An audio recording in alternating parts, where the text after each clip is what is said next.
Even outside is God's technology. And yet we're all on the screen, watching the screen instead of watching the leaves move in the wind. When you watch the screen, you don't have chance to contemplate and work out reality. As I watch the leaves move in the wind, I come to points where I say, are the leaves moving? Or is the wind moving? Which one is it? And then after a while, you sit there and you come to this realization, neither. My mind is moving. Neither of them are moving. They are, and my mind is moving. My mind needs to determine that there's movement.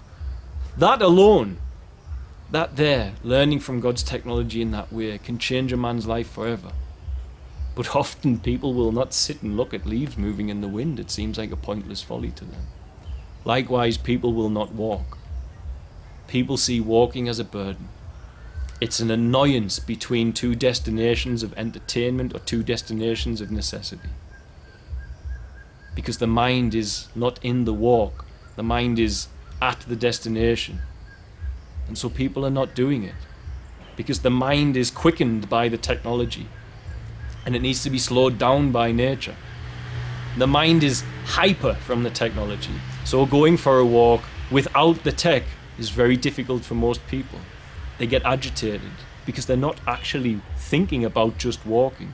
They're thinking about the movie or the computer game or the food at the end of the walk. And that shows you again, we are abandoning even the technology God gave us, even our own minds, even our own bringing forth of our life force through the world and through our mind into the world. Even that we are surrendering that ability to bring that out in exchange for taking it in from the TV. We are becoming victims to our own creation, and we are, in doing so, simply repeating the story of Babel.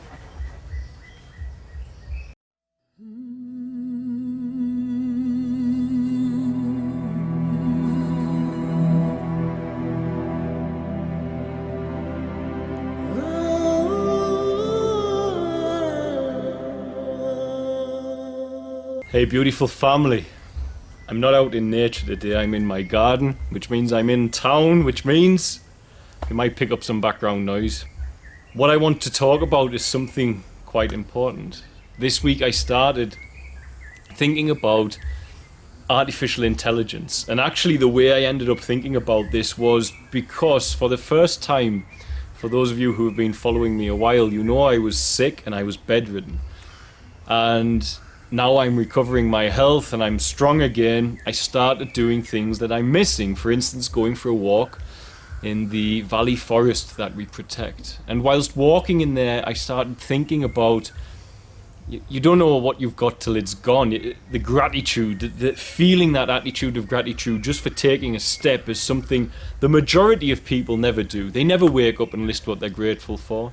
They wake up and they start their prayers to Satan, and those are complaints. Bob Marley said that, I've stolen it from him. But it's true. They wake up on a morning, they start complaining about their circumstance. They complain about the day before's problems, instead of giving gratitude for what they have right here, right now. And often what we have right here, right now is quite a lot. Now, while I was out walking, I've missed it so much, because it's a beautiful technology that God gave us, walking and running. You can outrun distance-wise the majority of animals on this planet, whether you have chosen to abuse your body temple and make it unhealthy, or whether society has abused it for you by tricking you with all of the advertising and the media time, etc. Regardless of all that, your body's designed for that, and you have a greater capacity to run long distance than most animals that are panting. And yet we are not using it very much, is what I lead into. If you look at America, the majority of people in America now are obese. There will come a point where more people die of obesity-related sickness than die of starvation. And more people are sick from obesity-related illness than malnourishment on the planet at the moment. It goes to show you that we are indeed leaning towards being dominated by the flesh and not by the spirit. While I was ill in bed, I would observe the world around me and my friends and family. Now, I have friends who in this country still work on a level of survival, meaning they don't have the luxury for going for a joyful walk. Walking is a tool to get them between location to location where they pick up a utilitarian need for survival. Their schedule is packed with that activity. Other persons, though, who have that freedom, they are not using it. And often the reason they are not using it is because they surrender the technology God gave them for the technology that man has created. And often man doesn't always create and manifest technology from a godly place. And this leads on to what I'm going to connect this with, the Tower of Babel. This is an age-old story of humanity and a problem it would seem we are going to repeat. So these persons who are hugely obese, they are not earning their food. We have artificial means to earn our food: a gym, a swimming pool, a running track, running shoes, and anywhere. These are artificial means for us to earn the food that we eat. But most persons get in the car, they surrender their biological technology given to them by God for the technology created by the human intellect. And they get in the car. I love cars. Cars make the world a much easier place for we humans. But in this instance, what happens is they step over the God-given technology for the car. They go to the supermarket, they take that food, they have not exerted any calories as such, and they are receiving reward without using the technology that God gave them, the biological technology of the body. And people grow obese. Likewise, the average housewife, forgive me for being sexist, but back in the day it was housewife, or even if it was a house husband, would scrub and clean with their arm as much as they can to get things clean. These days you can get a spray. You spray it on once and you wipe it once, it's over. We are replacing God-given technology and it's affecting our health and our mood. Now, many technologies benefit us, and invention and technology is a beautiful thing. We are made in the image and likeness of our Creator. That means that as we were brought forth out of Him, we can bring creation forth out of us. And we must bring creation forth. It's part of what we are and who we are. But that creation can come from a very shallow place, or it can come from a meaningful place. The surface tension of the mind often will create things that are not of benefit to the mass populace. And the surface tension of the mind is using that God force to manifest and create, but not with the backing of God. Now, the Tower of Babel in the story of Babylon in the Bible, if you look at that, the people are there and they reach a plain, and God has instructed they go and scatter around the world and spread out and multiply. And they say, no, let us make a name for ourselves and let us build this tower that will reach the heavens. So this represents that you cannot reach the highest truth, the heavens, with the lower mental faculties of man. You cannot, using that side of ourselves, the intellect which can build and construct, reach the highest truth of the heavens. And in that story it lets you know, it's very clear, they do not use stone, they use bricks. That which is brick is that which comes from the carnality of man, from his own ungodly creation. That which is stone is deemed as natural, and that means that it's manifesting from a point of origin in your foundations that had some influence from Mother, Father, Creator. And when they were manifesting and building that tower, it was not coming from stone, it was not coming from the origin of God, it was coming from the origin of the surface tension of their intellect, because they were trying to make a name for themselves. They were misusing the God force within them to make the wrong thing. And this is the story of the world over today. God is an ever-present reality for all of us. He loves us. You can't escape that grace. It's a life sentence. I say it all the time. You will be loved forever by God because He's a perfect parent. If you think you love your children, He loves you immeasurably better because we're imperfect.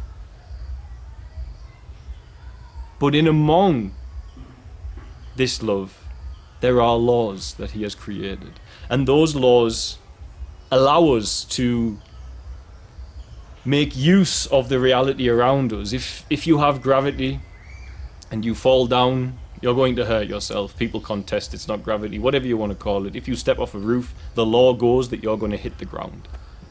It's as simple as that. That is the law, and the law is not suspended. Because if you suspend that law, then it creates chaos in the rest of the workings of this reality. There are laws to work with. And when you have this understanding of prayer and manifestation, you understand that there's a spark of God force within us that doesn't judge whether you are good or bad. And it still allows persons to bring forth creation and manifestation, be it evil or good. But the duty of man is to build the tower with stone. Because right now you have people in this world who can change it, and we know this. But building a Tower of Babel is no different to buying the Bugatti Veyron instead of buying something lesser. Because you are making a name for yourself with these technologies. You are not building the tower with stone, you're not building it from God's influence, you're not manifesting technology that is going to assist humanity. You are manifesting technology to give yourself a name. You are building Babel. Now, if you look at the European Union in Strasbourg, the headquarters, it is the Tower of Babel. And they say many languages or many types of people, one voice is the reason for that. When you look at the materialists behind our society, pushing the banks, pushing the development, etc., when you look at the societies that had very materialistic goals, and you ask yourself, why would they use a building like the Tower of Babel to represent that? There's so many things you could do, but they built the Tower of Babel in Strasbourg. Because the whole EU is not building and manifesting based upon stone. They are basing it upon brick. The core foundation of Europe is not God. It's just not how it is. The majority of persons there, they are manifesting from a space which is totally from the surface tension of the mind. They're manifesting from intellect. They're not manifesting from that space, which means they are building with brick. And the leaders agree. They even built their own Tower of Babel to represent it. The whole basis is that we will manifest what we deem to be correct. And in doing so, we see the cataclysm happening to Earth. We're destroying the forests. We're destroying the rivers, the oceans. Because we're building with brick and not with stone, which is symbolic. For we are manifesting from our own worldly desires instead of manifesting from the connection with God and asking, what do you want me to bring forward today? What do you want me that you will stimulate in me to create in this world? What should I radiate out today? Radiate the love, but what creation should it be? And the majority of people will create things from here, meaningless manifestation. I recently had a Zoom call with somebody who many of you will know, Reverend Michael Beckwith. Now, if you don't know who that is, it's the guy with the dreadlocks from the movie The Secret. And Agape International Spiritual Center, I haven't announced this properly, I'll do a video, have started supporting Share Tanzania. And in actual fact, Reverend Beckwith was in The Secret, which is a movie which started me on understanding prayer in a better way.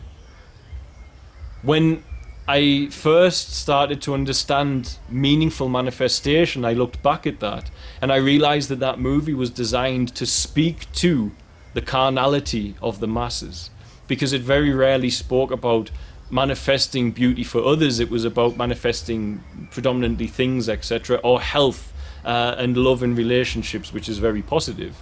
But when it came to material things, people were very much like, I've got the mansion, I've got this, etc., I've got the house of my dreams, and that's wonderful, and there's nothing wrong with that. God's abundance does not limit.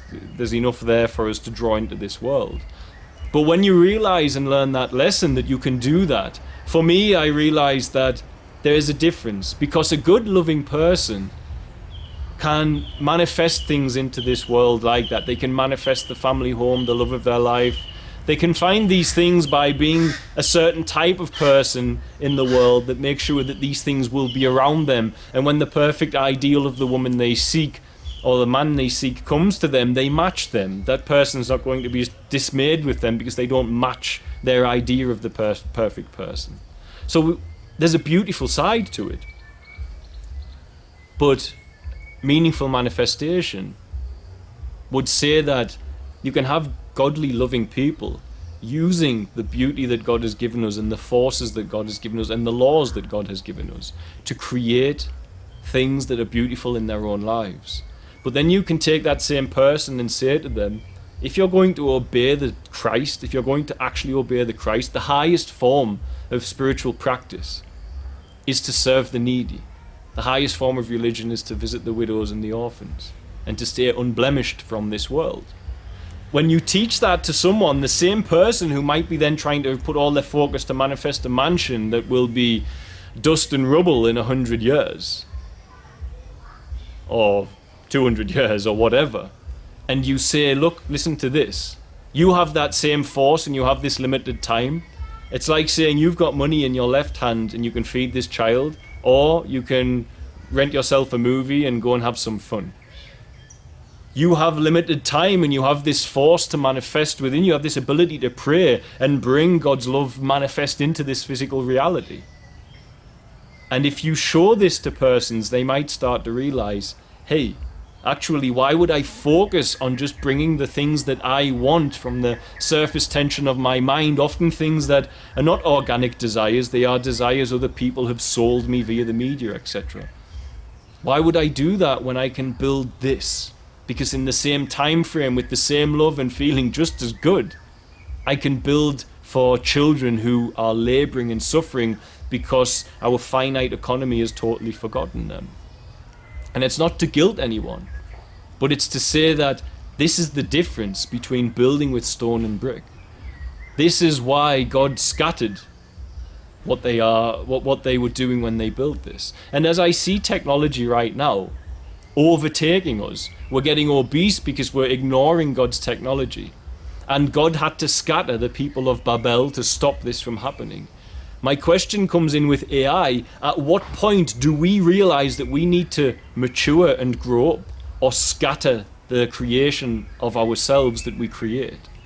Because if we can, at present moment, not have the discipline and not have the self-care to realize that technology like vehicles are making us obese, technology like processing foods is making us obese, and many of us have no control over that health, hence the health crisis epidemic that we are in. What happens when AI comes and AI can think on its own? At what point, we, made in the image and likeness of God, at what point does AI start building its Babel and we say, enough is enough, we need to restrict this? Because if on the base level of simple technology it's already controlling us, then when that technology gets more advanced and we do not advance with it, we are going to be further controlled by that technology.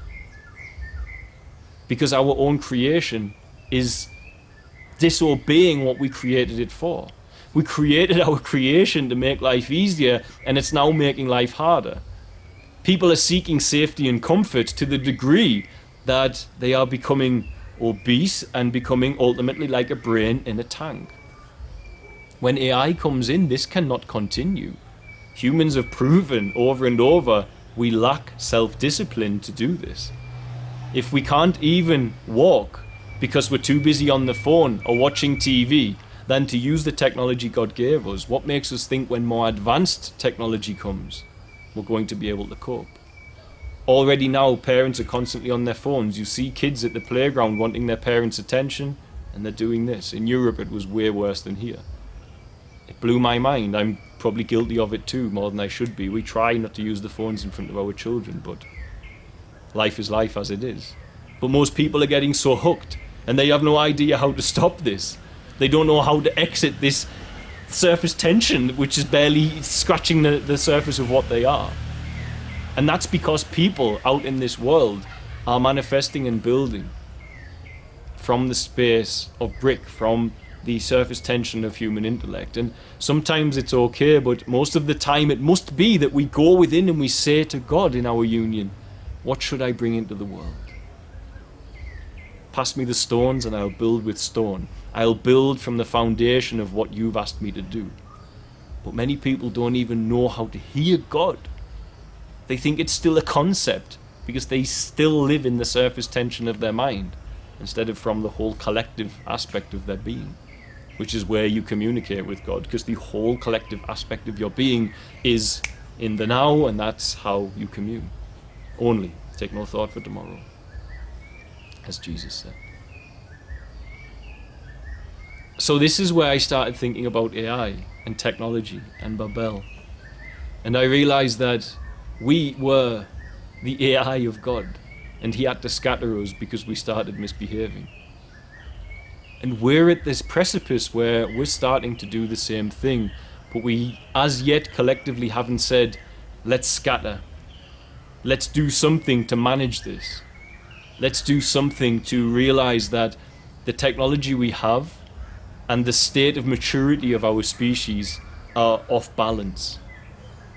And if we don't do something now, then I can only wonder, where will our creation take us? Because you cannot, with these intellectual faculties and these lower mental faculties, you cannot find the highest truth of heaven.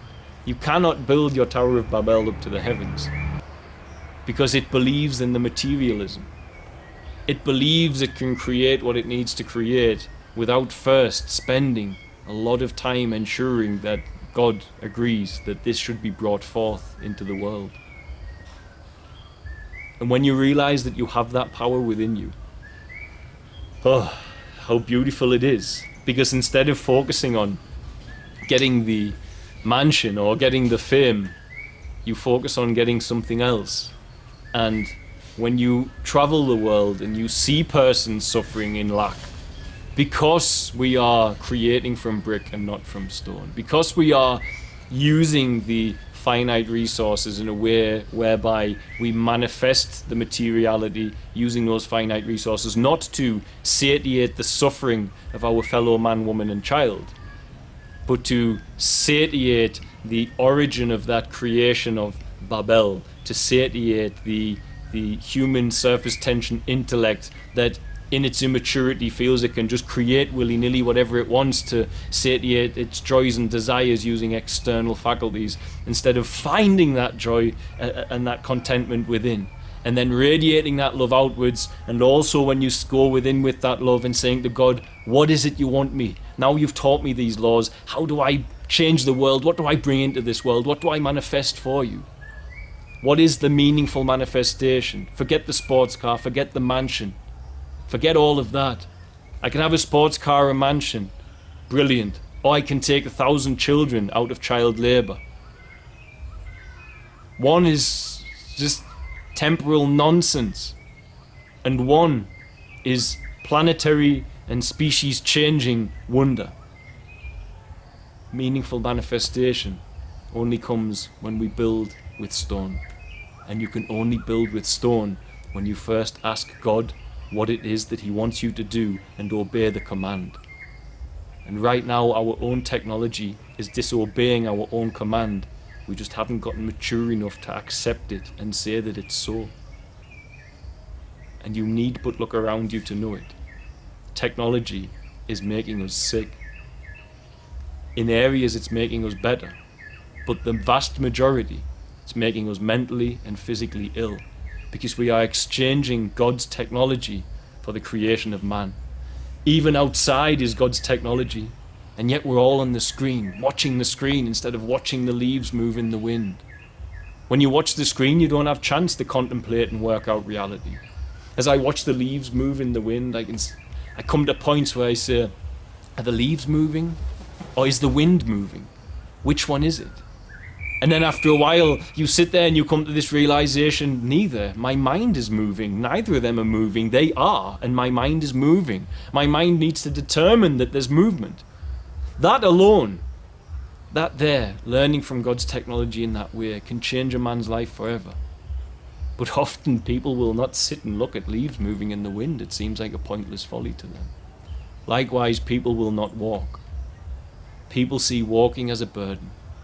It's an annoyance between two destinations of entertainment or two destinations of necessity. Because the mind is not in the walk, the mind is at the destination. And so people are not doing it. Because the mind is quickened by the technology.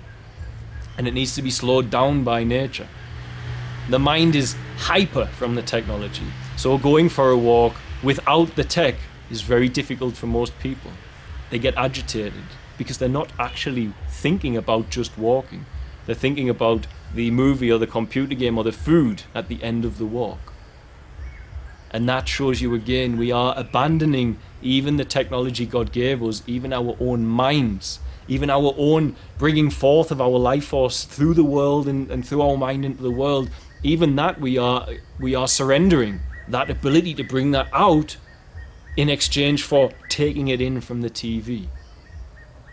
We are becoming victims to our own creation, and we are, in doing so, simply repeating the story of Babel. Find your meaningful, soulful creation. Find it, and find it fast, because the world needs it. And what the world does not need is more people building with bricks. We don't need a 400-mile-per-hour sports car. We need children in school. We don't need a 500-mile-per-hour sports car, as it will happen, as it will get to. We don't need it. These are the feats of human engineering.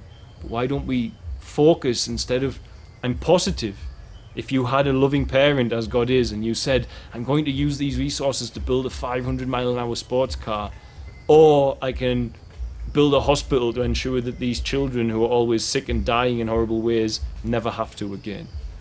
It's just obvious, but it's very hard for us to admit that we love to build with bricks and not with stone. And it seems that since the time of the Bible, or since the time before that, it's always been the case. Because there will always be men who dare not act without seeking God's guidance first, and there will always, it would seem, for now, be material men who think that their creation is all that matters, who think in their ignorance and in their amnesic state that they can reach the highest truth. They can build the Tower of Babel and reach the heavens using the lower faculties of the mind, using merely the intellect and the laboring aspect of what we are, instead of triggering the higher aspects of the mind, where the great poets, writers, theologists and philosophers and inventors, scientists like Tesla, where they all dwelled. They dwelled in the depths of their human consciousness. They dwelled in the stone aspect of creation, not the brick. God bless you all, guys.